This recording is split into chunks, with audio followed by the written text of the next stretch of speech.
Bismillahirrahmanirrahim. Assalamualaikum warahmatullahi wabarakatuh.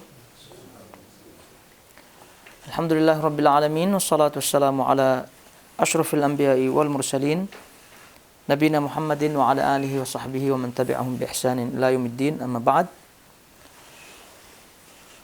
Ikhwani akhwati hadirin rahimani wa rahimakumullah. Alhamdulillah, tentunya pada pagi hari ini masih kita diberikan taufiknya untuk kita berkumpul di tempat ini, melanjutkan kembali kajian rutin kita, dan tentunya semoga Allah Subhanahu wa taala senantiasa memberikan kita ikhlas karenanya, kemudian istiqomah di atasnya, lalu kemudian dimatikan dalam keadaan husnul khatimah, dan Allah Subhanahu wa taala meridhai kita semuanya. Baik, sekarang kita lanjutkan kembali bahasan kitab Masail al-Jahiliyah, yaitu perkara-perkara yang merupakan sifat daripada ahlul jahiliyah, yang mana sifat tersebut tentunya melisihi daripada apa yang dituntun, apa yang diperintahkan oleh Rasulullah Shallallahu Alaihi Wasallam. Jadi kita sudah melalui perkara atau masalah yang pertama daripada masalah jahiliyah, yaitu tentang syirik, bahwa mereka menyelisihi Rasulullah Shallallahu Alaihi Wasallam terhadap apa yang diperintahkan beliau, yaitu tauhid, menyembah Allah Subhanahu Wa Taala, beribadah hanya kepadanya, baik itu tentu tauhid rububiyah, uluhiyah, dan juga asma wa sifat. Namun apa yang terjadi, mereka menyelisihi Rasulullah Shallallahu Alaihi Wasallam. Itu yang pertama, itu terkait dengan tauhid. Jadi mereka melakukan kesyirikan. Waalaikumsalam. Kemudian selanjutnya terkait dengan perkara jahiliyah yang pernah kita lalui atau kita baca daripada keterangan penulis, yaitu mereka berpecah belah dalam agamanya, yaitu mutafarriquna fi dinihim, berpecah belah dalam agama dan juga tentu dalam dunia. Dan ini juga yang pernah kita bahas dalam poin ini, bahwa kita mesti bersatu di atas kitabullah, sunnah Rasulullah SAW. Adapun kelompok-kelompok dan seterusnya, maka selama kelompok tersebut tidak menyelisihi asas yang dua tadi, ya tentu bisa kita ikuti. Namun apabila menyelisihi daripada asas dasar kitabullah dan sunnah Rasulullah SAW, ya tentu kita menjauh. Apalagi kelompok tersebut mendasari kelompoknya atas dasar wala dan bara, maka ini tentu sudah pasti wajib untuk kita jauhi. Karena orang-orang jahiliyah dalam pembahasan poin yang kedua ini, mereka berpecah belah tentunya, karena terkait dengan penyembahan mereka selain Allah Subhanahu wa taala, kesyirikan mereka, ya tentu mereka tidak menyembah hanya atau mereka tidak bersatu pada sesembahan selain Allah Subhanahu wa taala pada satu benda tertentu, tidak. Jadi masing-masing meyakini keyakinannya masing-masing. Jadi mereka ada yang menyembah batu, berhala, malaikat, jin, dan seterusnya, dan bahkan tidak memiliki keyakinan sekalipun. Jadi ini menunjukkan perpecahan mereka di dalam agama dan juga perpecahan di dalam dunia yang pernah kita sebutkan. Kemudian itu yang kedua. Kemudian yang ketiga adalah terkait dengan tunduk patuh kepada pemimpin, tunduk patuh taat kepada pemimpin, yaitu ulil amri. Ini juga bagian daripada permasalahan yang diingatkan oleh beliau pada poin yang ketiga, bahwa mereka orang-orang jahiliyah susah diatur. Orang-orang jahiliyah tidak mau tunduk kepada pemimpin. Jadi mereka sedikit-dikit berontak, demo, dan seterusnya. Dan ini yang pernah kita bahas dalam poin yang ketiga. Ini tentu menyelisihi daripada apa yang diperintahkan oleh Rasulullah Shallallahu Alaihi Wasallam. Dan ini adalah bagian daripada manhaj dan juga akidah Ahlussunnah wal Jamaah, yaitu tunduk patuh kepada pemimpin yang sah, selama pemimpin tersebut ya tentu atau dalam hal yang sejalan dengan ketaatan kepada Allah Subhanahu wa taala. Dan ini sekali lagi kita garis bawahi, apabila ada di antara perintah atau undang-undang yang menyelisih syariat, maka tentu undang-undang tersebut kita tidak jalankan, kita tidak taat semampunya. Namun bukan berarti dengan undang-undang yang menyelisih syariat tersebut lalu kemudian kita demo sana keluar daripada pemerintah tersebut. Jadi selama pemerintah tersebut Islam, pemimpinnya Islam dan seterusnya, ya maka selama itu kita tentu taat sebagaimana penjelasan yang pernah kita sebutkan. Karena banyak diantara orang-orang yang tergelincir dalam bab ini, entah karena kejahilannya, entah itu karena hawa nafsunya, kemudian salah paham dan seterusnya. Karena ini bab-bab yang terkait dengan bab yang boleh dibilang sensitif ya, dan banyak sekali lagi orang-orang yang tergelincir karena sebab-sebab yang tadi kita sebutkan. Itu masalah yang berapa tuh, yang ketiga. Kemudian yang keempat adalah terkait dengan taklid ya. Keempat terkait dengan taklid buta. Ini juga berkait poin yang keempat, kemudian poin yang kelima dan poin yang keenam itu adalah berkait tentang taklid, yaitu mengikuti pendapat daripada seorang. Namun ya tentu yang masuk dalam kategori perkara jahiliyah di sini adalah mengikuti tanpa dasar. Dan ini sudah kita jelaskan pada poin yang keempat ini, yaitu agama mereka dibangun di atas fondasi yang yaitu fondasi taklid. Fondasi taklid, mengikuti tanpa dasar. Ini secara umum. Lalu kemudian poin yang kelima adalah mereka, yaitu ahlul jahiliyah, terperdaya dengan jumlah yang banyak. Ini juga yang pernah kita sebutkan bagian daripada taklid. Karena yang namanya mengikuti pendapat, apalagi kemudian mengikuti pendapat tanpa dasar, atau dengan kata lain pendapat taklid buta, maka ini banyak penyebabnya. Dia diantaranya adalah terperdaya dengan jumlah yang banyak. Jadi karena dilihatnya jumlahnya itu banyak, maka dia tidak mau lagi berpikir apakah dasarnya sahih apa tidak, apakah dia ada dalilnya apa tidak. Jadi ukurannya adalah semata-mata jumlah yang banyak. Dan ini yang pernah kita sebutkan keliru pada pertemuan yang sebelumnya, pada poin yang kelima, bahwa semata-mata jumlah yang banyak itu bukan menjadi ukuran kebenaran. Ya makallah.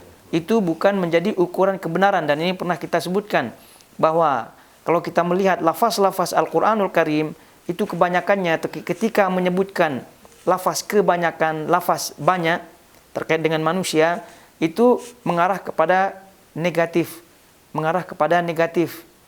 Nah, kalau kita melihat lafaz-lafaz yang sedikit terkait dengan manusia, itu mengarah kepada yang positif, yang beriman, sedikit yang bersyukur, sedikit. Nah, beda dengan yang banyak. Itu yang banyak fasiknya, yang banyak kafirnya, dan seterusnya. Ya contoh saja kalau kita melihat umat Nabi Musa alaihissalatu wassalam ketika diperintahkan untuk masuk ke tempat, dan itu kita bisa baca di surah Al-Maidah itu. Jadi Nabi Musa alaihissalatu wassalam memerintahkan untuk memasuki suatu tempat kepada Bani Israel. Wa idh qala Musa liqaumihi ya qaumi udkhulu hadhil qaryah. Jadi masuklah kamu kepada kawasan ini. Tapi apa jawaban mereka? Qalu ya Musa inna lan nadkhulaha hatta yakhruju minha. Jadi mereka menjawab, wahai Musa, kami tidak akan masuk ke dalam kawasan tersebut sampai mereka keluar daripadanya. Itu maknanya jawaban-jawaban seperti itu adalah jawaban orang banyak. Tapi ada di antara mereka, dan disebutkan di ayat tersebut, qala rajulani. Nah, jadi ada dua orang yang mengatakan, memperingatkan kepada orang-orang tersebut ya agar tetap masuk. Jadi di antara sekian banyak yang tidak mau masuk, ada dua orang yang masih berpikir, masih beriman begitu. Jadi kalau kita lihat membanding-bandingkan yang banyak dengan yang sedikit. Jadi ini kalau menjadi ukuran kebenaran ya tentu yang tidak mau mengikuti Nabi Musa ya tentu yang benar kalau kita mau ukurkan kebenaran itu daripada jumlah yang banyak. Namun itu ternyata tidak. Tapi yang pernah kita sebutkan juga supaya tidak salah paham bahwasanya kalaupun seandainya ada jumlah yang banyak tapi berdasarkan atau didasari dengan dasar yang sahih, maka itu sudah jelas kita ikuti. Namun yang menjadi poin di sini adalah banyak di antara kaum muslimin yang masih terperdaya, masih tertipu dengan jumlah yang banyak. Jadi ini yang digarisbawahi, kalau tidak, bahwasanya poin utamanya adalah dasarnya itu. Jadi tidak selamanya jumlah yang banyak itu keliru, yang pernah kita sebutkan. Juga tidak selamanya jumlah yang sedikit itu benar. Boleh jadi jumlah yang banyak memiliki dasar yang sahih, benar. Dan boleh jadi jumlah yang sedikit rupa-rupanya tidak ada dasarnya. Artinya sudahlah sedikit, sesat pula. Itu naudzubillah min dzalik. Namun sekali lagi poinnya taklid di sini, ya dalam poin yang keempat kita diingatkan secara umum. Kemudian yang poin yang kelima kita diingatkan terkait dengan taklid ini banyak sebabnya. Salah satunya adalah terpedaya, tertipu dengan jumlah yang banyak. Jadi sebab itulah kita diberikan akal, diberikan fikiran, lalu kemudian dengan ilmu, ya kita tentu memilih dan memilah mana yang sahih, mana yang tidak sahih. Ya kalau kita tidak paham, tidak tahu ya silahkan tinggal ditanyakan kepada orang yang lebih mengetahui. Tapi itu yang poin yang kelima. Poin yang keenam yang disebut oleh beliau rahimahullahu taala as-sadisatu adalah al-ihtijaju bil mutaqaddimin, yaitu berhujjah dengan orang-orang terdahulu. Disebut di situ nenek moyang. Orang-orang terdahulu, nenek moyang. Itu orang-orang yang sebelumnya. Ini juga bagian daripada min asbab at-taqlid. Namun dijadikan oleh beliau rahimahullahu taala sebagai poin yang keenam. Ya karena memang taklid secara umum, lalu kemudian sebab-sebabnya ya memang adalah merupakan sifat daripada jahiliyah itu sendiri. Ya, dari poin yang kelima kita ingatkan jumlah yang banyak, yaitu menjadikan orang taklid buta. Sekarang ini berhujjah dengan orang-orang terdahulu, nenek moyang dan seterusnya, ini juga adalah bagian daripada taklid, bagian daripada taklid buta, bagian daripada taklid buta. Ya karena mereka merasa orang-orang yang mereka jadikan hujah tersebut dari orang-orang terdahulu, mau nenek moyangnya lah, mau keturunannya lah, mau guru-gurunya terdahulu lah, atau bahkan mau seniornya lah. Ini tentu menghambat seorang untuk berpikir, sehingga tidak mau lagi menggali apa dasar daripada pemikiran yang dia ikuti. Jadi dengan mudah mengatakan kami ikuti apa yang ditinggalkan oleh orang sebelum kita. Dan ini adalah kata di antara mereka, ini adalah kata-kata guru kita yang mesti kita ikuti dan seterusnya. Dan ini sekali lagi yang poin yang keenam, inilah bagian daripada taklid dan merupakan di antara sebab-sebab taklid. Ya, kita tentu hormati, kita punya pendahulu.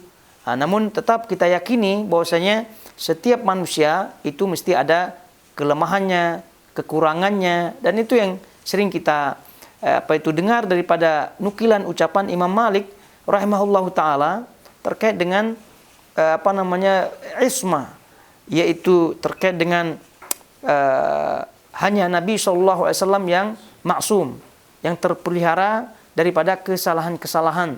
Karena beliau SAW kita ketahui kalau tersilap, kalau tersalah kan ditegur oleh Allah Subhanahu wa taala sehingga kesilapannya tertutupi, kemudian diperbaharui lagi, karena apa saja yang merupakan gerak-gerik beliau sallallahu alaihi wasallam adalah syariat tentunya. Ya, terutama terkait dengan ibadah. Jadi poinnya yang selalu kita dengar nasihat beliau adalah kullun yu'khadh wa yutrak. Jadi setiap orang itu berhak untuk diambil, diikuti dan juga ditinggalkan. Ini udah awal-awal sekali Imam Malik dah menyebutkan nasihat tersebut. Jadi setiap orang yu'khadh wa yutrak. Diambil, boleh diikuti dan juga boleh ditinggalkan. Kecuali illa sahibu hadal qabr, kecuali pemilik atau penghuni kubur ini, yaitu beliau tunjukkan kepada kuburan Nabi Shallallahu Alaihi Wasallam, yang mana kita ketahui Imam Malik ini kan imam Darul Hijrah yang selalu mengajar di Masjid Nabawi, sehingga wajar beliau menunjuk kuburan Nabi Shallallahu Alaihi Wasallam. Jadi poinnya adalah semua manusia selain Nabi Shallallahu Alaihi Wasallam itu bisa, boleh dan berhak memang, dan itu tidak menjadi masalah diambil, kemudian tidak diterima pendapatnya, begitu, itu hal-hal yang biasa. Oleh karena itu ta'assub lalu kemudian taklid buta ini sangat-sangat terlarang, karena memang itu adalah sifat daripada orang-orang jahiliyah. Jadi orang jahiliyah zaman dahulu, kalau kita melihat itu tentu mereka ya sangat-sangat bangga dengan nenek moyang mereka. Sangat-sangat bangga dengan nenek moyang mereka, sehingga ajaran-ajaran apa saja yang baru mereka tidak mau ikuti. Tapi kalau kita melihat apa yang beliau sebutkan di situ, beliau nukilkan terkait dengan ayat surah Toha 51 yang menceritakan tentang jawaban daripada umat Nabi Musa alaihi salatu wassalam. Umat Nabi Musa alaihi salatu wassalam. Kemudian ayat Al-Mu'minun ayat 24 itu jawaban daripada umat Nabi Nuh alaihi salatu wassalam. Dan mirip-mirip dengannya orang-orang Quraisy pada surat Shad ayat 7 itu juga menjawab dengan jawaban yang sama, Jadi ini menyimpulkan bahwasanya memang orang-orang jahiliyah itu dari masa ke masa turun temurun itu jawabannya semua mirip-mirip.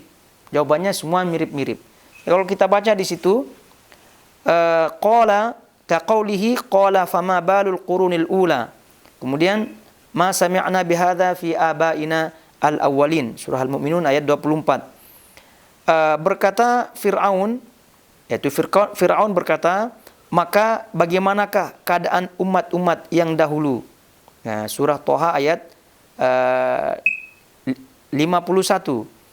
Nah, ini tentu jawaban daripada Fir'aun ketika ketika diajak oleh Nabi Musa alaihissalatu wassalam untuk beribadah kepada Allah Subhanahu wa taala, atau bahkan sebelumnya diberitahukan ada pencipta, ada pemberi rezeki dan seterusnya. Dan itu yang disebut oleh Ibnu Katsir rahimahullahu taala dalam tafsirnya surah ini, surah Toha ayat 51. Kata beliau, wa asahul aqwal. Jadi wa asahul aqwal fi ma'na dzalika anna fir'aun lamma akhbarahu Musa bi anna rabbahu alladhi arsalahu huwa alladhi khalaqa wa razaqa wa qaddara fahada syara'a yahtajju bil quruni al-ula.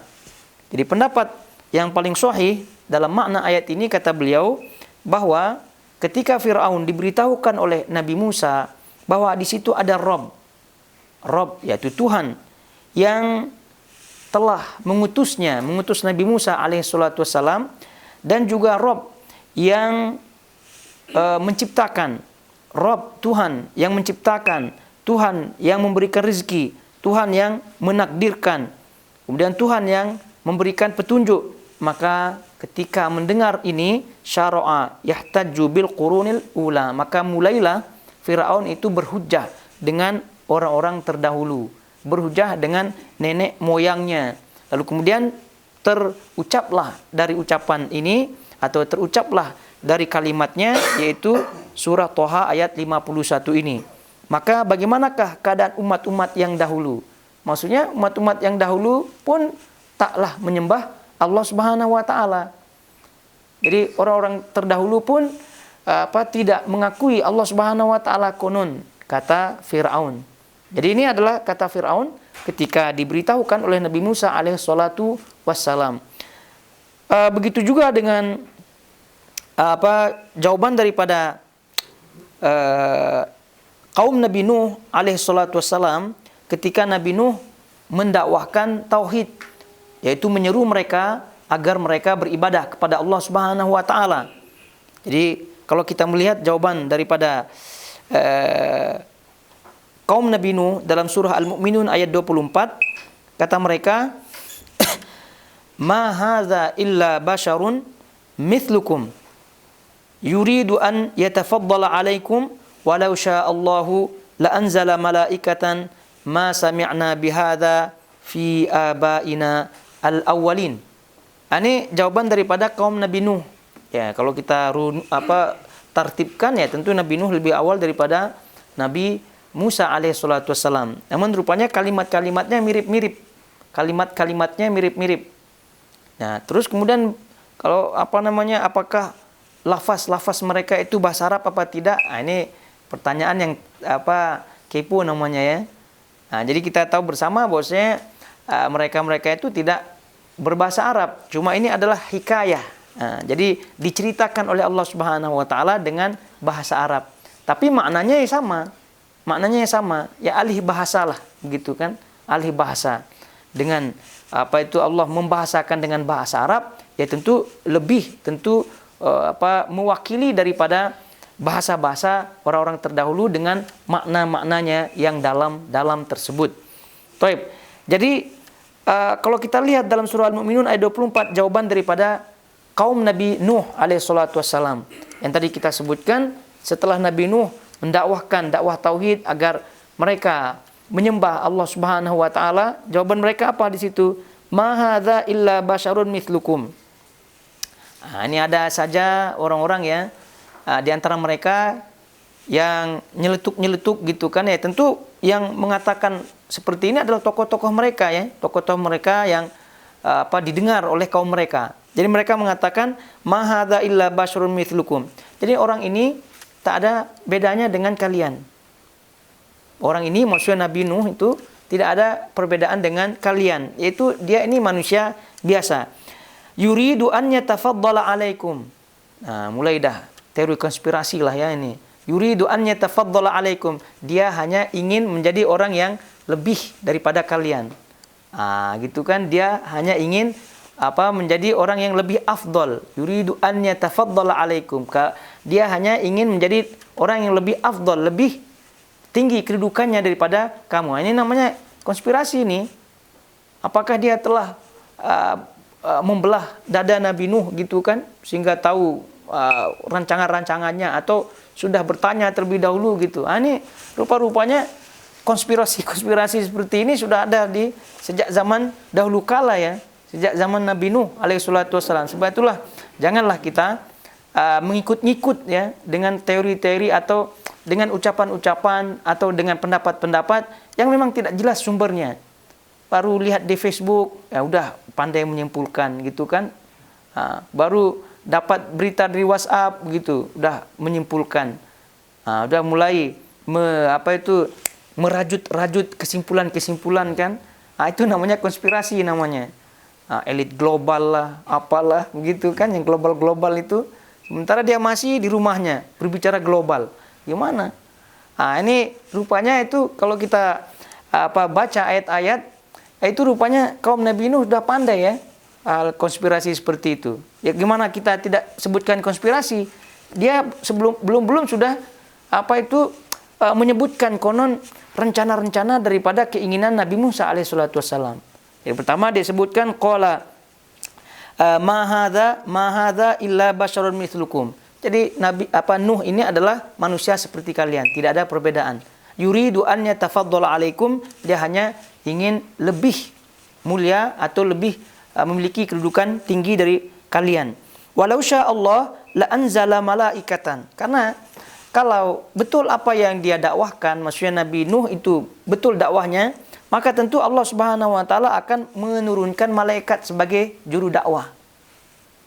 Gitu kan, sebagai pendakwah.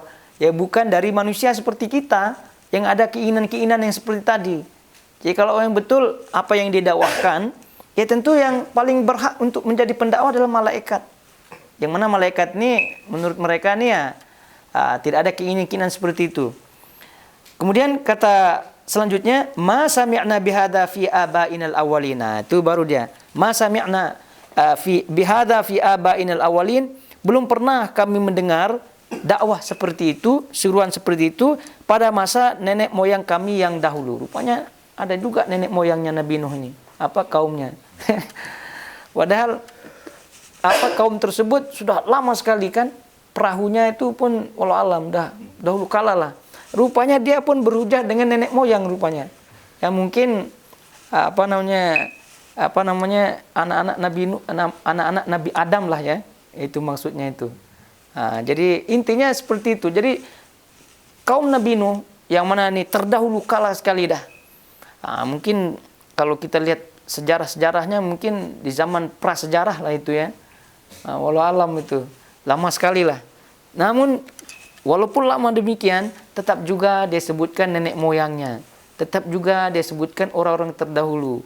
Jadi apa yang diserukan oleh Nabi Nuh itu tidak disebutkan atau tidak tersebut dalam orang-orang terdahulu. Ini jawaban kaum Nabi Nuh, kaum Nabi Musa. Kalau kita lihat, kita buka di situ surat Shad ya. Karena surat Shad itu awal 1 2 3 4 5 6 7. Itu berbicara tentang kaum Quraisy itu. Kaum Quraisy jahiliyah. Jadi supaya jelas di situ. Itu kalau kita lihat baca ayat 4 lah ya. Jadi di situ disebut wa ajibu anja'ahum mundzirum minhum. Jadi mereka heran. Heran kenapa? Karena datang orang yang memperingatkan mereka. Qalal kafiruna hadza sahirun kadzdzab. Oleh karena itu orang kafir pada waktu itu, orang-orang Quraisy mengatakan ini penyihir dan pendusta. Ini biasalah. Ini gelaran-gelaran atau tuduhan-tuduhan yang dituduhkan kepada Nabi SAW. Ini dia. Jadi wa'ajibu anja'ahum mundzirum. Mereka heran ada orang datang untuk memperingatkan mereka, yaitu Nabi SAW. Ya tentu Nabi SAW datang memperingatkan mereka, jangan berbuat syirik, begitu kan? Sembahlah Allah Subhanahu wa taala. Itu. Kemudian tapi yang menjadi masalah adalah mereka ajibu. Jadi mereka heran. Sebab itulah tidak heran Nabi SAW menyebutkan bada al-islamu ghariban. Islam itu dimulai dengan gharib, dengan disebut aneh. Gharib. Badal islamu ghariban wa sayaudu ghariban kama bada'a. Tapi Islam ini nanti akan kembali menjadi gharib, menjadi suatu yang aneh ya, dianggap aneh, kama bada'a, seperti yang dahulu, seperti waktu Nabi SAW memulai dakwah Islam. Fatuba lil ghuraba, maka berbahagialah orang-orang yang dianggap asing, yang dianggap aneh. Jadi ini juga berkait dengan makna daripada ayat ini, bahwasanya orang-orang kafir Quraisy pada waktu itu ajibu. Jadi mereka merasa aneh. Gitu kan, merasa aneh. Kenapa? Karena dakwah Nabi SAW ini aneh menurut mereka. Mereka itu Nabi SAW asing. Badal islamu ghariban. Jadi Islam itu dimulai dengan disebut aneh menjadi asing. Begitu. Jadi wa'ajibu anja'ahum mundzirum minhum, mereka merasa aneh, ada orang yang memperingatkan mereka, mendakwahkan mereka, lalu kemudian mereka menuduh dengan tuduhan yang bukan-bukan. Jadi mereka mengatakan hadza sahirun kadzdzab. Ini orang ini adalah penyihir dan pendusta. Aja'alal alihata ilahan wahida. Jadi tak masuk akal, apakah dia akan menyatukan Tuhan-Tuhan ini menjadi satu Tuhan? Gitu. Karena ya kita bersama banyak kan berhala-berhalanya, banyak pohon-pohonnya, banyak batu-batunya. Belum lagi itu yang nampak, yang tak nampak lagi banyak. Jinnya lah, malaikatnya lah. Itu kata mereka, aja'alal alihata ilahan wahida, apakah orang ini, yaitu Nabi Muhammad SAW tentunya maksudnya, itu menjadikan sesembahan itu menjadi satu sesembahan saja. Inna hadza la syai'un ujab. Sungguhnya ini adalah perkara yang sangat-sangat aneh, gitu kan? Sangat-sangat aneh. Ini tak mungkin lah, gitu kan? Tidak mungkin. Suatu yang aneh. Wantalaqal mala'u minhum animshu wasbiru ala alihatikum inna hadza la syai'un yurad. Lalu bergegaslah al-mala' minhum. Jadi salah seorang di antara mereka, ya tentu dari pemukanya ya, dari tokoh-tokohnya gitu. Animshu wasbiru ala alihatikum, menasihatkan agar istiqomah di atas sesembahan-sesembahan tersebut. Itu maksudnya. Ini ringkas saja lah kita sebutnya. Jadi animshu, agar terus ya berjalan, wasbiru, sabar, ala alihatikum, dalam menyembah sesembahan tadi. Ini kalau kita lihat lafaznya. Ya, kalau kita bahasakan ya untuk istiqomah di atas sesembahan tersebut. Inna hadza la syai'un yurad. Karena inilah yang diinginkan. Maksudnya yang benar gitu. Kemudian selanjutnya ayat ke-7, ma sami'na bihadza fil millatil akhirah in hadza illa ikhtilaf. Illa ikhtilaf. Karena apa yang dibawa oleh Muhammad ini sebelumnya kami tidak pernah mendengar dari agama-agama yang terakhir. Maksudnya orang terdahulu. In hadza illa ikhtilaf, dan ini adalah perkara yang dibuat-buat. Ini kalau antum kita satu-satukan jawaban-jawabannya ini mirip-mirip semua, mirip-mirip semua. Tapi kalau kita melihat dari jawaban kaum Nabi Musa, yaitu karena yang jawab adalah Fir'aun, itu ya sombong ya. Terus jawaban daripada kaum Nabi Nuh, ada konspirasinya begitu kan. Kemudian jawaban daripada kaum Nabi Muhammad, dalam hal ini Quraisy pada waktu itu, ya macam-macam. Ada dituduhlah Nabi SAW. Kemudian ada juga tukang-tukang syubhat gitu kan. Nanti kalau kita melihat tukang-tukang syubhat ini, itu rupanya ada sejak dari dahulu kala. Tukang-tukang syubhat ini. Tadi yang menyebutkan bahwa Nabi Nuh ini adalah manusia biasa, maksudnya tidak menjadi utusan. Kemudian dia hanya ingin menjadi orang yang memiliki kedudukan di antara kalian. Itu adalah yang menyebutkan adalah di antara orang kaum Nabi Nuh. Kemudian tadi kita baca juga ayat 6 daripada surah Shad yang mengatakan animshu wasbiru ala ahlihatikum, hendaklah kalian tetap dan sabar, tetap berada di atas sesembahan kalian. Itu juga kaum Nabi Muhammad SAW. Jadi maknanya apa? Maknanya dalam setiap dakwah ini, dalam berpegang kepada atau meniti sunnah, itu pasti ada orang-orang seperti ini. Jadi sejarah itu akan terulang. Sejarah itu akan terulang. Ada dituduh, ada konspirasi tadi kita sebutkan, ada maunya lah dia kan. Ini pula dituduh sihir, orang penyihir, orang pendusta, begitu. Jadi orang-orang seperti itu pasti ada. Itu pasti ada. Dan jawabannya itu sama. Ujung-ujungnya mereka akan menjawab, ini tidak pernah ada sebelumnya. Jadi apa yang dia sebutkan ini adalah tidak ada sebelumnya. Ini kalau kita melihat sekali lagi, sejarah akan terulang. Jadi itu siap-siaplah kita dengan sejarah yang terulang tadi. Namun dengan settingan yang agak mungkin berbeda-beda, tergantung lingkungan dan tempat masing-masing. Ya kita di sini ya, alhamdulillah karena tempat tinggal kita di sini di Qatar ya, alhamdulillah relatif aman lah ya dari hal-hal syubhat yang. Tapi kalau kita melihat di Nusantara, kita lihat di YouTube dan seterusnya, itu memang betul-betul kalau boleh kita sebut ya berperang lah ya antara hak dan yang batil di situ. Sangat-sangat kita lihat peperangannya sangat-sangat dahsyat sekali. Mereka yang hak ada hujahnya, yang batil juga konon berhujah juga dan seterusnya. Artinya peperangan-peperangan, perlawanan-perlawanan seperti ini itu pasti akan ada. Jadi untuk merasa tenang-tenang saja gitu kan, tidak ada yang menggoyah-goyahkan keyakinan, tidak ada yang menggoyah-goyahkan manhaj, akidah dan seterusnya. Setelah mengetahuinya, itu perasaan-perasaan yang berasal daripada talbis iblis. Jadi oleh itu kita tidak pernah merasa tenang. Jadi jangan pernah merasa tenang ketika telah mendapatkan hidayah tersebut. Ya memang kita bersyukur kepada Allah Subhanahu wa taala agar kita terus istiqomah di atasnya, tapi dalam waktu yang sama juga terus waspada. Terus waspada. Hidayah itu kalau tidak di-maintain, itu dia bisa hilang juga. dia bisa hilang. Jadi oleh itu nih orang-orang yang bahasa kita itu menusuk ya, mencocok, nusuk itu mesti ada ya, seperti yang tadi disebutkan sampai dia bilang animshu wasbiru, jalan terus, sabar. Itu tetap tegak di atas kesembahan kalian itu luar biasa. Jadi mereka dengan keyakinan yang full gitu ya, itu meyakinkan pengikut-pengikut mereka.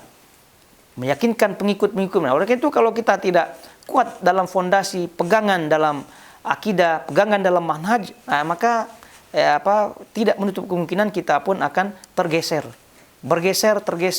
kemudian ya lenyap dengan senyap, begitu kan? Kalau lenyap dengan tidak senyap, maksudnya dia minta tolong terdahulu kan? Ada bunyinya minta tolong. Tapi ini maksudnya lenyap kemudian senyap. Itu betapa banyak orang-orang yang kita kenal pun seperti itu. Betapa banyak orang yang kita kenal dan juga yang kita tidak kenal. Jadi banyak orang-orang yang dahulu kita kenal, Masya Allah luar biasa semangatnya begitu kan, rupanya lenyap dan senyap. Apalagi yang kita tidak kenal. Jadi oleh karena itu bertekadlah untuk kita betul-betul istiqomah demi menjaga kita punya hidayah yang telah diberikan oleh Allah Subhanahu wa taala kepada kita. Nah, kalau kita melihat ini poin yang ke-6, peringatan daripada beliau, ya tentu agar kita jangan sampai bertaklid, dan juga jangan sampai kita dengan cepatnya kita berhujah bahwasanya ini adalah peninggalan daripada orang sebelum kita. Ini adalah ucapan-ucapan yang ditinggalkan, yang hendaknya kita laksanakan daripada para ustadz atau kiai dan seterusnya. Maka ini menjadi peringatan agar kita jangan sampai jatuh kepada taklid-taklid yang semacam itu. Kalau tidak, maka yang juga kita pernah baca di kitab At-Tauhid, karya daripada Syekh juga, terkait dengan ayat surah An-Nur ya, 63. Nur ayat 63. Falyahdharil ladzina yukhalifuna an amrih an tusibahum fitnatun aw yusibahum adzabun alim.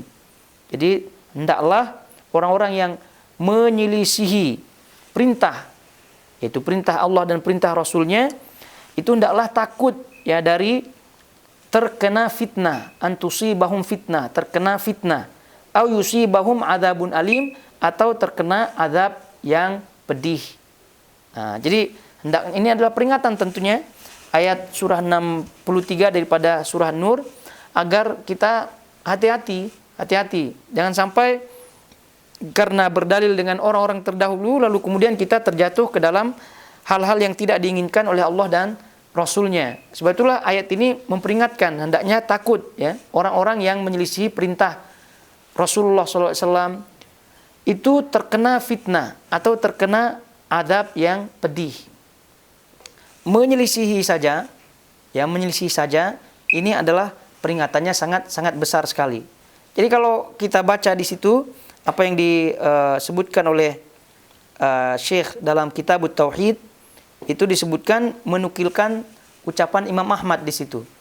Qala al-Imam Ahmad Ibn Hanbal rahimahullahu taala, Imam Ahmad bin Hanbal mengatakan, ajibtu liqaumin arafu al-isnada wa sihhatahu wa yadhhabuna ila ra'yi Sufyan. Aku, kata Imam Ahmad, sangat heran. Aku heran kepada suatu kaum atau kepada orang-orang yang mengetahui sanad dan kesahihan suatu riwayat. Jadi orang itu sudah tahu nih hadisnya sahih dan seterusnya. Wa yadhhabuna ila ra'yi Sufyan, tapi dia tetap juga mengambil pendapat Sufyan. Mengambil pendapat Sufyan ya. Sufyan ada Sufyan Ats-Tsauri, ada Sufyan bin Uyainah. Jadi tapi dua-dua orang yang bernama Sufyan ini adalah ulama-ulama yang sangat-sangat diakui keilmuannya, ulama-ulama Ahlus Sunnah wal Jamaah. Namun demikian keilmuannya, demikian akidahnya juga benar, akidah salaf. Sufyan Ats-Tsauri kah atau Sufyan bin Uyainah kah, itu tetap saja kata beliau, kalau menyelisihi riwayat yang sahih maka tidak boleh diambil juga. Tidak boleh diambil. Ini bayangkan Sufyan saja, Sufyan ats-Tsauri misalnya, siapa yang tidak kenal Sufyan ats-Tsauri? Dari segi akidahnya lurus, dari segi ilmunya luar biasa begitu. Tapi kata Imam Ahmad, aku sangat heran kepada orang-orang yang mengetahui sanad dan kesahihan suatu riwayat, namun tetap juga mengambil pendapat Sufyan. Kemudian kata beliau, wallahu yaqul, lalu beliau Imam Ahmad mengutip surah An-Nur ayat 63. Falyahdharil ladzina yukhalifuna an amrih an tusibahum fitnatun aw yusibahum adzabun alim. Hendaklah takut orang-orang yang menyelisih perintahnya, perintah Rasulullah SAW untuk mendapatkan fitnah atau mendapatkan azab yang pedih. Kemudian kata beliau, atadri mal fitnah, tahukah kamu apa fitnah tersebut? Maksudnya fitnah yang ada dalam Al-Quran. An-Nur ayat 63 ini. Kata beliau, atadri mal fitnah, tahukah kamu apa fitnah itu? Al-fitnatu asyirk.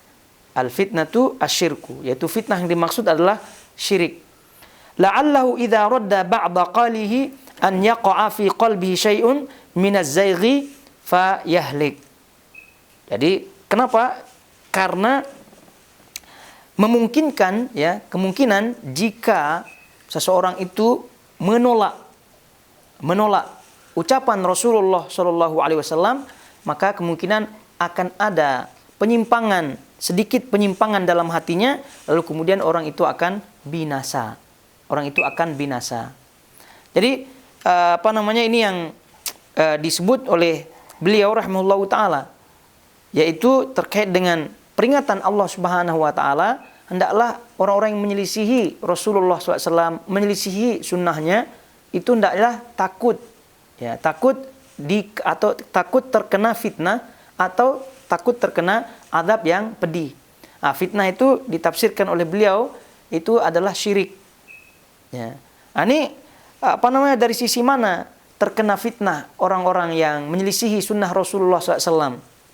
Apakah bolehkah kita sebut orang yang menyelisihi sunnah itu adalah syirik? Kan tidak boleh juga.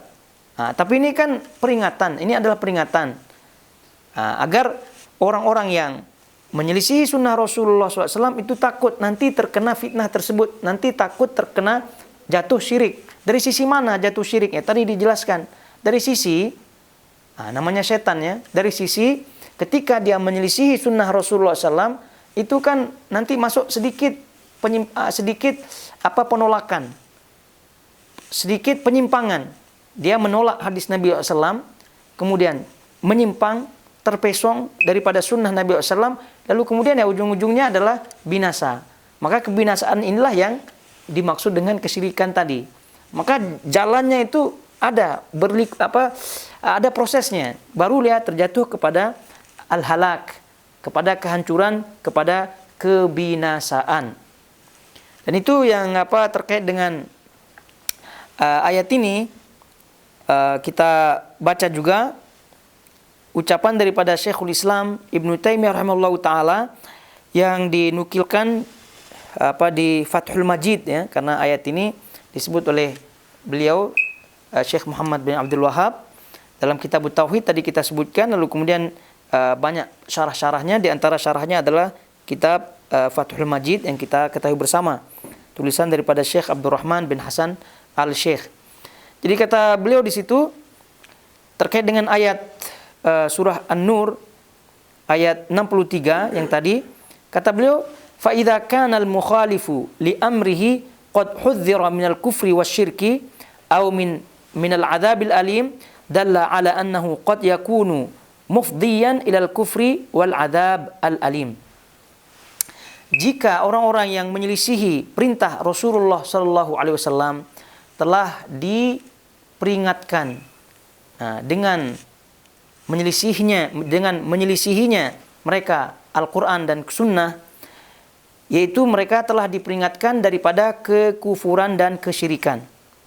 Kita ulangi, fa idza kana al-mukhalifu li amrihi, jika orang yang menyelisihi perintah Rasulullah SAW atau sunnah Rasulullah SAW, qad hudzira, sudah ditahdzir, sudah diperingatkan dari jatuh kepada kekufuran dan kesyirikan atau terkena azab yang pedih, au minal adzabil alim, dalla ala annahu, maka ini menunjukkan bahwa qad yakunu mufdiyan ilal kufri wal adzabil alim, bahwa menyelisihi sunnah Rasulullah SAW itu bisa membawa kepada kekufuran dan menyebabkan azab yang pedih. Ini kesimpulan yang sangat bagus tentunya ya, sangat bagus tentunya. Jadi ayat surah An-Nur 63 kita ulangi kan adalah peringatan. Peringatan kepada siapa? Kepada orang-orang yang menyelisihi sunnah Rasulullah SAW agar mereka tidak jatuh kepada syirik dan tidak mendapatkan azab yang pedih. Maka kesimpulannya kata beliau bahwa menyelisihi sunnah Rasulullah SAW adalah jalan kepada kesyirikan dan azab yang pedih. Jalan yang membawa kepada kesyirikan dan azab yang pedih. Itu kesimpulannya. Jadi oleh itu peringatan-peringatan daripada Al-Quran dan Sunnah itu jangan sampai kita dengan mudah menyebutkan ini adalah peninggalan, ini adalah tradisi. Ini sama sekali sebelumnya kita tidak pernah mendengar peringatan-peringatan seperti ini, sunnah-sunnah seperti ini, ucapan-ucapan bid'ah seperti ini, gitu kan? Itu tidak pernah kita dengar dari orang-orang terdahulu. Jadi sekarang pula kamu yang datang belakangan, kemudian memandai-mandai, ini susah mau kita terima. Apalagi menyebutkan bahwasanya kamu ini dibanding mereka itu tidak ada apa-apanya.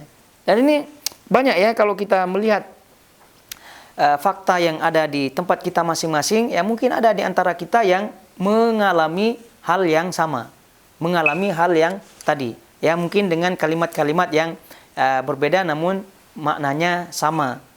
Jadi orang itu tapi kita nukilan ayat surah Nur ayat 63, kemudian ucapan-ucapan ulama terkait dengan itu ya supaya kita betul-betul waspada tentunya ya, dan ya kepada mereka-mereka hendaknya memang takut.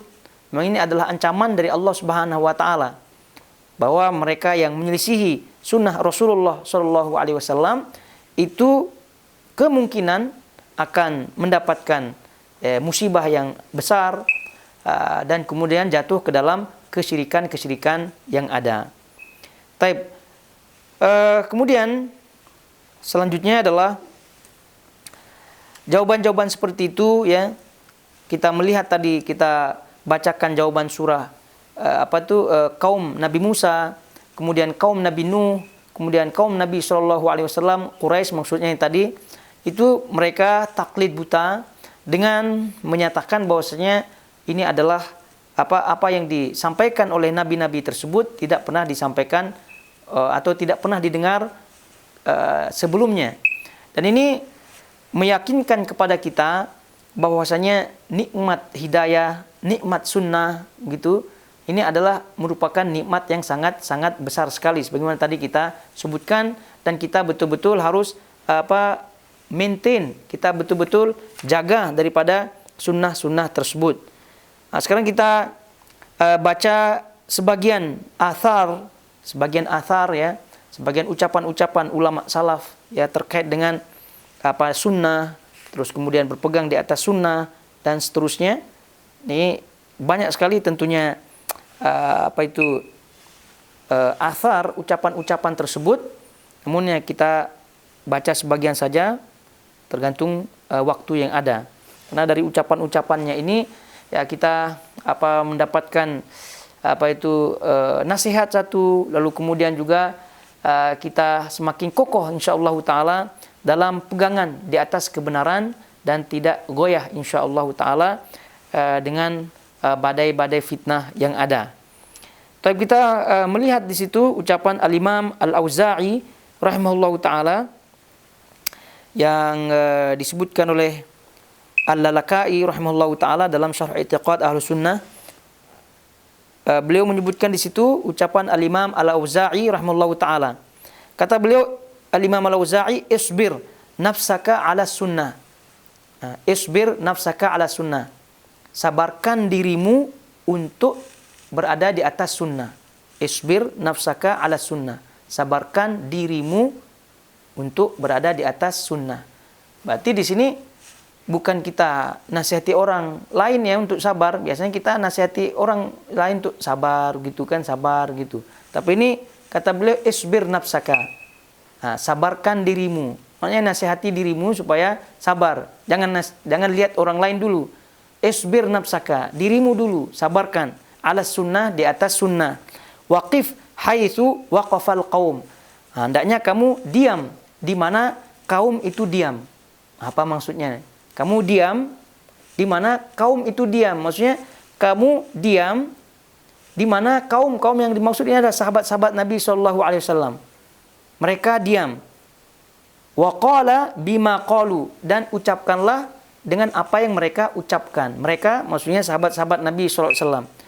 Waqif amma kafu anhu, dan diamlah, maksudnya diam maksudnya tidak berbicara dari hal-hal yang mereka tidak bicara. Diamlah dari hal-hal yang mereka tidak bicara. Kalau tadi bicaralah dengan apa yang mereka bicarakan. Lalu kemudian diamlah, maksudnya tidak bicara dari apa yang mereka tidak bicarakan. Wasluk sabila salafika as-salih. Titilah, jalanilah sabila salafika as-salih, jalan salafmu yang soleh, jalan orang-orang yang terdahulu yang soleh. Fa innahu yasa'aka ma wasi'ahum, karena sesungguhnya apa yang mencukupi mereka, sesungguhnya itu adalah kecukupan bagimu. Kecukupan bagimu. Jadi apa yang mencukupkan mereka, itu juga kita cukup. Kita cukup. Nah ini sungguh dalam ya, tentu makna daripada ucapan beliau ini. Jadi tidak ada celah lagi untuk menyebut ma sami'na bihadza fi millati, kami tidak pernah mendengar dari ucapan sebelumnya dan seterusnya. Tidak ada lagi celah-celah seperti itu. Karena orang-orang ulama seperti ini ya, mereka sudah paham bahwasanya untuk selamat, meniti keselamatan di dunia dan di akhirat, hanyalah caranya adalah tunduk patuh kepada sunnah Nabi SAW. Nah, lalu kemudian mengikuti jejak-jejak sahabat-sahabat Nabi SAW yang merupakan murid langsung daripada sahabat-sahabat Nabi SAW. Maka tidak heran ucapan Al-Imam Al-Auza'i ini muncul dengan begitu dalam maknanya. Jadi sabarkan dirimu untuk tetap di atas sunnah. Kemudian berhenti gitu ya, di mana sahabat-sahabat berhenti. Nah, jangan pula sahabat berhenti di situ, kamu pula melanggar, berjalan di situ, memandai diri. Kemudian ucapkanlah apa yang mereka ucapkan, dan jangan pernah ucapkan apa yang mereka tidak ucapkan, begitu. Ini semua berlaku. Jadi yang pernah kita sebutkan terkait dengan asma wa sifat contohnya ya, karena di situ ya banyak celah filsafat masuk, akal-akalan masuk gitu kan. Jadi di sini yang kita gunakan kaidah seperti ini. Jadi kalau sahabat Nabi SAW membicarakan, maknanya itu pembicaraan yang faedah. Berfaedah maksudnya apa? Berfaedah dalam diri seseorang itu terkait dengan imannya, terkait dengan amalannya. Ya, jadi imannya bertambah, bersemangat untuk beramal begitu. Tapi kalau dia tidak bertanya, berarti itu tidak ada faedahnya lah itu. Tidak ada faedahnya. Karena ya kita ketahui bersama mereka adalah orang-orang yang paling top imannya. Lau kana khairan la sabaquna ilai. Jadi kalau betul-betul ada kebaikan, ya pasti mereka ini tidak akan tinggal diam. Pasti mereka akan menjadi orang-orang yang paling dahulu mengambil kebaikan tersebut. Jadi diam terhadap hal-hal yang mereka tidak bicarakan. Jadi apa yang mereka tidak bicarakan, apa yang mereka tidak tanya dalam riwayat-riwayat yang ada terkait contohnya asma wa sifat ya jangan tanya. Jangan tanya. Yang pernah kita sebutkan terkait dengan istiwa ya, mereka sebutkan bahwa kalau kita menyebutkan Allah itu beristiwa, berarti Allah itu memiliki tempat. Gitu kan? Allah itu dikelilingi oleh tempat. Ini yang sebut tempat siapa gitu kan? Tidak pernah ada sahabat Nabi yang menyebutkan tempat, tidak ada. Tidak ada. Jadi yang disebutkan oleh hadis Jariyah yang hamba perempuan itu, Nabi SAW mengiyakan jawabannya di atas, gitu kan? Di atas. Nah, apakah di atas ini tempat apa tidak, itu kan tidak, yang penting lafaznya bukan tempat ya. Dan di atas ini juga kalau kita akal-akalan itu boleh disebut tempat, boleh tidak disebut tempat, begitu kan? Apakah lalu kemudian itu adalah disebut bertempat? Nah, ini menguras tenaga saja ya. Jadi mereka itu ini wakif amma kafu anhu. Jadi diamlah terhadap permasalahan mereka tidak bicarakan. Wasluk sabila salafika as-salih, sampai akhir ucapan beliau. Kemudian kalau kita lihat lagi ucapan yang lainnya, ucapan Amirul Mukminin Umar ibnu Abdul Aziz, digelari Amirul Mukminin Umar bin Abdul Aziz rahimahullahu taala. Kita tahu bersama ya, Umar bin Abdul Aziz itu juga sezaman dengan Al-Imam Al-Auza'i. Umar bin Abdul Aziz, kata beliau di situ, usikum bitaqwallah wal iqtisad fi amrihi. Ini diriwayatkan oleh Imam Abu Dawud dan juga yang lainnya. Kata beliau di situ, usikum bitaqwallah wal iqtisad fi amrihi. Aku wasiatkan kalian untuk bertakwa kepada Allah Subhanahu wa taala dan iqtisad fi amrihi, dan mencukupkan diri dengan sunnah. Mencukupkan diri dengan sunnah. Ya, maksudnya di sini kalau kita lihat terjemah lafaznya ya, tentu wal iqtisad, yaitu iqtisad irit ya, fi amrihi, dalam perkaranya. Maksudnya mencukupkan diri dengan sunnah. Wattiba'i amri Rasulullah SAW, dan menjalankan perintah Rasulullah SAW. Wa tarki ma ahdatsal muhadditsun ba'dahu, dan meninggalkan perkara yang dibuat-buat oleh orang-orang yang perkara yang dibuat-buat setelahnya. Perkara yang dibuat-buat setelahnya. Ini ucapan siapa? Umar ibnu Abdul Aziz. Ini wadih ya, makna ucapan beliau, wasiat takwa kepada Allah Subhanahu wa taala, kemudian mencukupkan diri dengan sunnah-sunnah Nabi SAW serta terus mengikutinya, lalu kemudian meninggalkan hal-hal yang dibuat-buat setelah beliau sallallahu alaihi wasallam. Kemudian kita juga nukilkan ucapan Al-Fudail ibn Iyad rahimahullahu taala, juga diriwayatkan oleh Imam Al-Lalakai rahimahullahu taala. Di situ waqala Al-Fudail ibn Iyad, Al-Fudail bin Iyad mengatakan, adraktu khiyaran nas kullahum ashab sunnah. Kullahum ashab sunnah. Aku mendapati khiyarun nas, sebaik-baik manusia. Sebaik-baik manusia. Kullahum ashab sunnah. Jadi semuanya itu adalah pengikut sunnah. Semuanya adalah pengikut sunnah. Wa yanhauna an ashabil bid'ah. Dan mereka melarang mereka melarang dari pengikut bid'ah. Jadi melarang bersama pengikut bid'ah.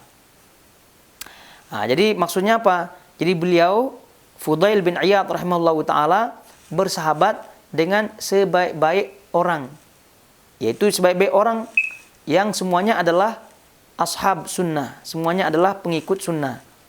Kemudian wayan hauna, dan mereka orang-orang tersebut itu melarang dari pengikut bid'ah, melarang daripada pengikut bid'ah. Jadi maksudnya apa ucapan beliau ini? Jadi ucapan beliau ini adalah menunjukkan kalau bersahabat, maka bersahabatlah dengan orang-orang yang pengikut sunnah, yang mengikuti sunnah, dan jauhilah orang-orang yang mengikuti bid'ah. Itu poin daripada ucapan beliau ini. Kemudian waqala, ucapan beliau lagi, tuba liman mata alal Islam was sunnah. Maka berbahagialah orang-orang yang meninggal di atas Islam dan di atas sunnah. Fa idza kana kadzalika falyukthir min qauli masyaallah. Dan kalau demikian faktanya, maka perbanyaklah ucapan masyaallah. Ucapan masyaallah. Ini ucapan daripada Al-Imam Al-Fudail bin Iyad rahimahullahu taala. Jadi berbahagialah, kata beliau, orang yang meninggal di atas Islam dan sunnah. Islam dan sunnah. Karena Islam saja semua orang mengakui dirinya Islam, tapi belum tentu mengikuti sunnah. Maka meninggal di atas Islam plus sunnah ini adalah sangat-sangat luar biasa. Oleh karena itu kata beliau, fa idza kana kadzalika, jika demikian adanya, falyukthir min qouli masyaallah, maka hendaklah perbanyak ucapan masyaallah. Jadi kalau kita, ini adalah nikmat yang sangat besar sekali. Dan itu yang yang kita dengar daripada ucapan salah seorang at-tabi'in yang menyatakan bahwa laqad hadani Allah bi hidayatain. Jadi atau laqad an'amallahu alayya bi ni'matain. Jadi beliau mengatakan sungguh Allah Subhanahu wa taala memberikan aku dua nikmat. La adri ayyuhuma afdal. Jadi aku tidak mengetahui mana satu yang lebih afdal di antara dua ini. An hadani lil Islam walam yaj'alni harura. Nikmat yang pertama adalah menjadikan aku seorang Islam, seorang Muslim, dan nikmat yang kedua adalah tidak menjadikan aku termasuk kelompok Khawarij. Maksudnya apa? Menjadikan aku di atas sunnah maksudnya. Jadi dua nikmat ini adalah yaitu satu kesatuan yang pada asalnya tidak bisa dipisahkan. Tidak bisa dipisahkan. Jadi mengaku Islam konsekuensinya adalah mengikuti sunnah. Mengikuti sunnah ya sudah confirm Muslim tentunya. Oleh karena itu Fudail bin Iyad mengatakan tuba liman mata alal Islam was sunnah. Bahagialah orang yang meninggal dunia di atas Islam was sunnah dan sunnah. Nah, itu dia. Jadi oleh karena itu membaca riwayat-riwayat atau asar-asar seperti ini kadang sesekali perlu kita dengar-dengar ya karena ini adalah nasihat dari orang-orang yang terdahulu yang sudah meninggal dunia tentunya, yang mana orang yang meninggal dunia itu sudah fitnahnya sudah tidak ada lagi. Maksudnya tidak ada fitnah di dunia. Maksudnya tidak bisa berubah lagi lah. Riwayat hidupnya, CV-nya itu tidak bisa berubah lagi. Tidak bisa menambah CV dia karena sudah meninggal. Tapi kalau kita selama masih hayat di kandung badan, maka selama itu CV kita bisa bertambah-tambah. Entah itu baik atau entah itu buruk. Tapi kalau sudah meninggal, maka tidak bisa bertambah lagi. Sebab itulah bagi mereka yang ingin mendapatkan atau yang menjadikan seorang itu sebagai suri toladannya, sebagai toladannya, maka hendaknya dia melihat ya sejarah orang yang sudah meninggal dunia. Jangan lihat kehidupan orang yang masih hidup, karena yang masih hidup itu tidak aman daripada fitnah. Kalau kita melihat lagi ucapan-ucapan yang lain di situ terkait dengan pegangan seseorang untuk memegang sunnah, itu kita riwayatkan atau kita bacakan daripada ucapan Abu Bakar ibnu Khuzaimah. Ini seorang imam Ahlussunnah wal Jamaah, dan ini diriwayatkan oleh Al-Imam Al-Baihaqi rahimahullahu taala. Kata beliau di situ, laisa li ahadin ma'a Rasulillah sallallahu alaihi wasallam qaulun idza shahal khabar anhu. Jadi tidak ada seorang pun yang berhak mengutamakan atau mengedepankan ucapannya daripada ucapan Rasulullah sallallahu alaihi wasallam jika telah sahih. Jadi tidak ada seorang pun yang berhak ya untuk mengedepankan, lebih mengutamakan ucapannya daripada ucapan Rasulullah SAW, maksudnya hadis Rasulullah SAW, jika itu sahih. Dan banyak sekali riwayat-riwayat yang diriwayatkan para ulama-ulama kita terkait dengan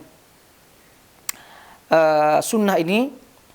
Di antaranya juga kita bacakan di situ ucapan daripada Ibnu Syudzab. Nah, ini diriwayatkan juga oleh Imam Al-Lalakai, juga diriwayatkan oleh Imam Ibnul Jauzi rahimahullahu taala dalam kitabnya Talbis Iblis. Kata beliau, inna min ni'matillahi 'ala syab idza nasaka an yu'akhi sahiba sunnah yahmiluhu 'alaiha. Jadi idza nasaka an yu'akhi sahiba sunnah yahmiluhu 'alaiha. Jadi di antara nikmat-nikmat Allah Subhanahu wa taala pada pemuda, seorang pemuda, ya tentu bukan hanya pemuda saja ya, tadi semuanya, tapi beliau mengkhususkan pemuda, yaitu berteman dengan sahibu as-sunnah. Sahibu as-sunnah. Begitu juga dengan yang diriwayatkan oleh Imam Abu Nuaim. Di situ disebutkan dari ucapan Imam Syafi'i rahimahullahu taala, "Idza ra'aita rajulan min ashabil hadits faka'anni ra'aitu rajulan min ashabi Rasulillah sallallahu alaihi wasallam." Jika aku melihat seorang dari sahibul hadits, yaitu sunnah, jadi orang yang memegang sunnah, faka'anni ra'aitu rajulan min ashabi Rasulillah SAW, seakan-akan aku melihat seseorang dari sahabat Nabi SAW. Nah, ini ucapan Imam Asy-Syafi'i rahimahullahu ta'ala. Dan juga ucapan yang lain, kita baca saja ya. Wa qala Zakaria bin Yahya, Zakaria bin Yahya di situ mengatakan, sami'tu Abu Bakr bin Iyash, aku telah mendengar Abu Bakar bin Iyash, qala lahu rajulun. Ya, aku mendengar Abu Bakar bin Iyash mengatakan bahwa ada seorang yang mengatakan kepadanya, ada seorang yang menasihati Abu Bakar ibn Iyash ini dengan ucapannya, ya Abu Bakar, wahai Abu Bakar. Maksudnya bukan Abu Bakar sahabat ya, ini Ibn Iyash. Wahai Abu Bakar, manis sunni, siapa yang dikatakan dengan orang sunni? Siapakah orang sunni? Yaitu pengikut sunnah itu siapa? Qala, dia mengatakan, maksudnya Abu Bakar bin Iyash mengatakan, alladzi idza dzakartal ahwa lam yata'assab li syai'in minha. Jadi orang ini berkata ya, atau bertanya ya, tepatnya bertanya. Jadi orang ini bertanya kepada Abu Bakar ibn Iyash. Orang ini tepatnya bertanya kepada Abu Bakar ibn Iyash dengan pertanyaan, wahai Abu Bakar, manis sunni, siapa pengikut sunnah itu? Abu Bakar bin Iyash menjawab, alladzi idza dzakartal ahwa lam yata'assab li syai'in minha, atau idza dzukirat al ahwa lam yata'assab li syai'in minha.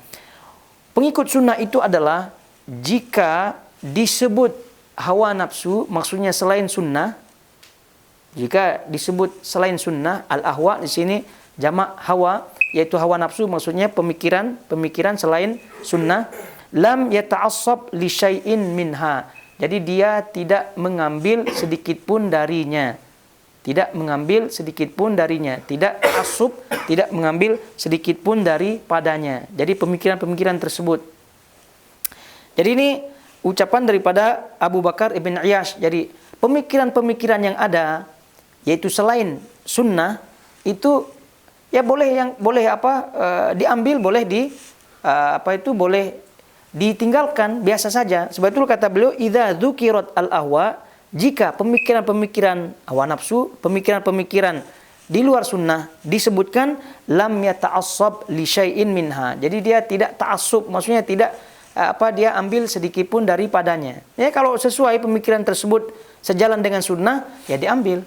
Kalau tidak sejalan, ya sudah, tidak diambil. Maka kalau demikian, itulah namanya pengikut sunnah yang hakiki.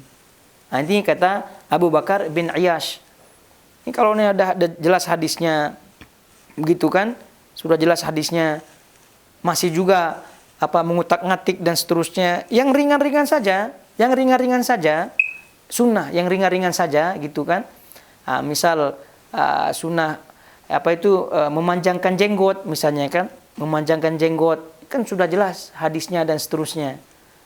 Itu kan macam-macam jawaban-jawaban yang kita dapati daripada mereka-mereka itu. Ini kan hukumnya sunnah katanya. Jadi kalau sunnah kan, kalau amalkan mendapatkan pahala, kalau tidak diamalkan kan tidak mendapatkan apa-apa, begitu.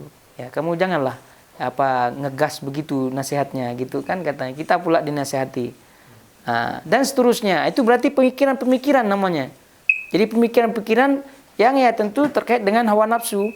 Nah, jadi kalau itu disebutkan, maka kata beliau sahibus sunnah, orang yang mengikut sunnah ini, itu dia tidak hiraukan. Dia tidak hiraukan, dia pegang sunnah Nabi Shallallahu Alaihi Wasallam.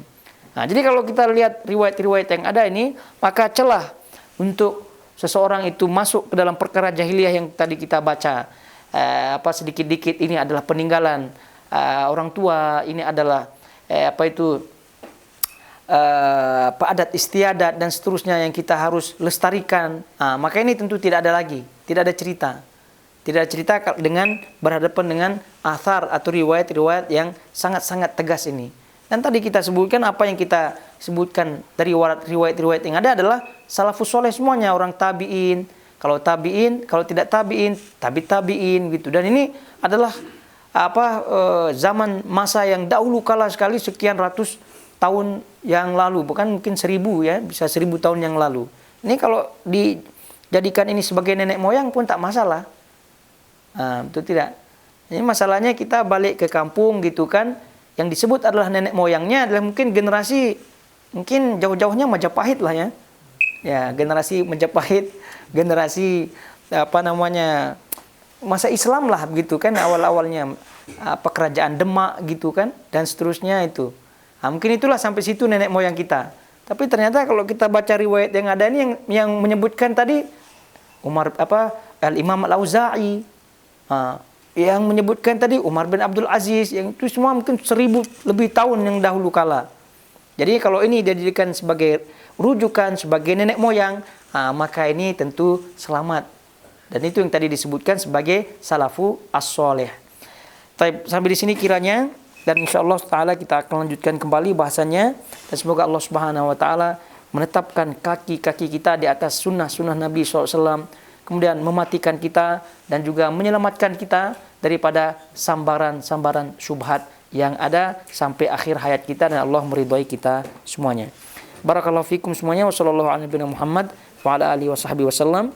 Wassalamualaikum warahmatullahi wabarakatuh.